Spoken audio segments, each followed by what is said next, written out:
ماں کی دعا۔ حضرت موسیٰ علیہ السلام نے ایک دفعہ اللہ تعالیٰ سے پوچھا کہ جنت میں میرے ساتھ کون ہوگا؟ ارشاد ہوا فلاں قصاب ہوگا۔ آپ بڑے حیران ہوئے اور اس قصاب کی تلاش میں نکل پڑے۔ وہاں دیکھا تو ایک قصاب اپنی دکان میں گوشت بیچنے میں مصروف تھا۔ اپنا کاروبار ختم کر کے اس نے گوشت کا ایک ٹکڑا کپڑے میں لپیٹا اور گھر کی طرف روانہ ہو گیا۔ حضرت موسیٰ علیہ السلام نے اس قصائی کے گھر کے بارے میں مزید جاننے کے لیے بطور مہمان گھر چلنے کی اجازت چاہی۔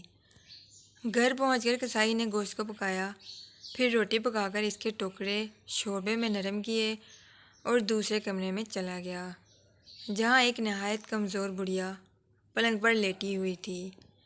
قصاب نے وہ مشکل سے سہارا دے کر اٹھایا اور ایک ایک لقمہ اس کے منہ میں دیتا رہا۔ جب اس نے کھانا تمام کیا تو بڑھیا کا منہ صاف کیا۔ بڑھیا نے قصاب کے کان میں کچھ کہا، جسے سن کر قصائی مسکرایا اور بڑھیا کو واپس لٹا کر باہر گیا۔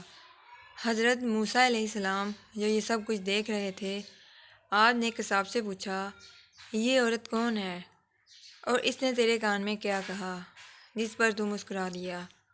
قصاب بولا اے اجنبی، یہ عورت میری ماں ہے۔